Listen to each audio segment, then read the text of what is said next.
looking out the window of your prison in Gaza at the yellow line. For walls and bars, these concrete blocks. For razor wire, armed drones and snipers. This is a line drawn in blood. خط الأصفر كل مرة بقربوه.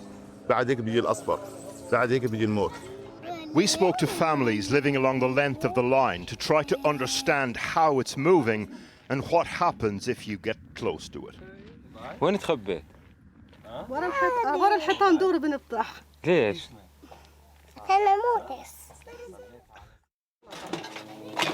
The Arhaim family, along with some 2 million other people, live in the Hamas-controlled side of the Yellow Line.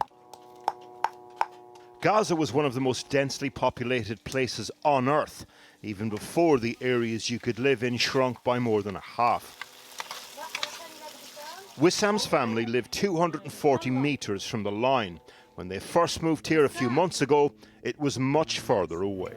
لقيت الخط الأصفر كان أول ما أجينا هان كان تقريبا 2 كيلو بعيد عنا.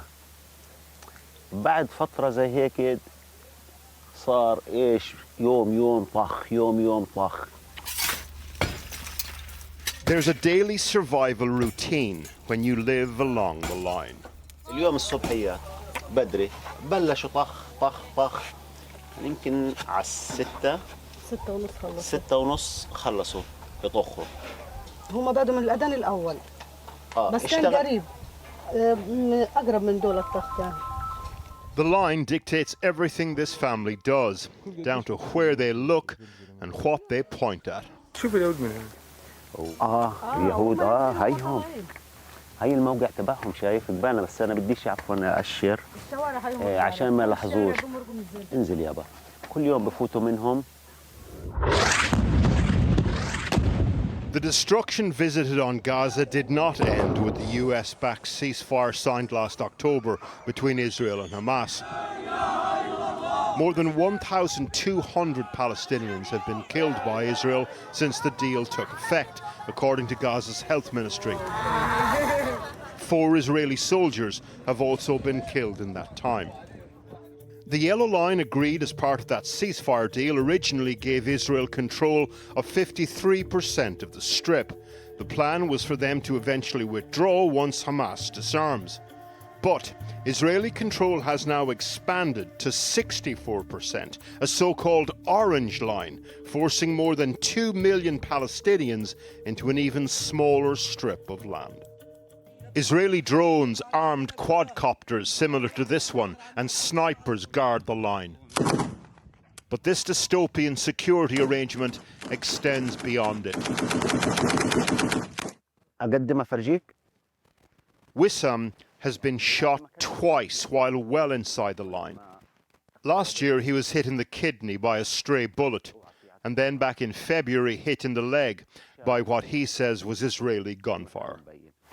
ارتميت أنا هنا في المنطقة هذه صرت أزعج الحقوا تصوبت سعفوني خرج رجلي وضلوا مستقر في رجلي قعدت تقريبا 3 شهور وهو في رجلي بعد 3 شهور عمل صديد وشالوا الدكتور هاي مكانه مبين. Then he points to the ruins of a house next to their shelter and says 34 people were killed here late last year when it was hit by an Israeli missile, including his brother, uncle, their wives and children. لا زالوا الجسامين تحت الردم موجودين هنا. إيه؟ الجثث. Wissam describes living near the line like being in the space between life and death. His youngest, Ruhan, talks about dodging the latter with the matter-of-factness of a 5-year-old Gazan. الدور اللي فات صار طخ هنا الله هو راح متخبي وين هناك بدأت طلعت ادور عليه اجري اللي هو لقيته متخبي لابوه لا انا هيني متخبي ورا الحيطه تخافيش. وين تخبيت؟ ورا الحيطان دور بنفتح. ليش؟ أنا موتس. ليش تموت؟ The IDF has been building military infrastructure along the Yellow Line. Forensic Architecture, a research institute, has been tracking this. 13 new military outposts have been built since the ceasefire last October. At least 25 kilometres of earth embankments, several metres high, are turning the yellow line into a physical barrier.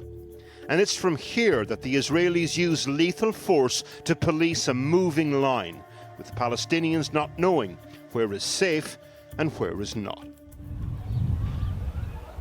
From the yellow line to this green square is about 500 metres.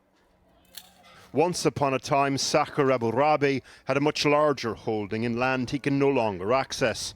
تربت بالمرة صارت مع الكحول تبع المتفجرات. This farmer knows all about boundaries, but for him the yellow line is now defined simply by wherever the Israelis decide to shoot at next. هلقيت كل فترة صاروا يقدموا الخط الأصفر. شوف قديش في هنا ناس خذ لي صورة والله غادس هيك. آخر حاجة أبو 200 متر. بعد هيك بديها كنيسة اللي فيها مش عارف ايه. تعال أوريك. This moving lethal boundary speaks to more than how precarious life in Gaza is now. It also tells us something about how blurred the lines have become around a meaningful vision for its people's future. Well, we asked the Israel Defense Forces for a response to that report, but we did not receive one by the deadline.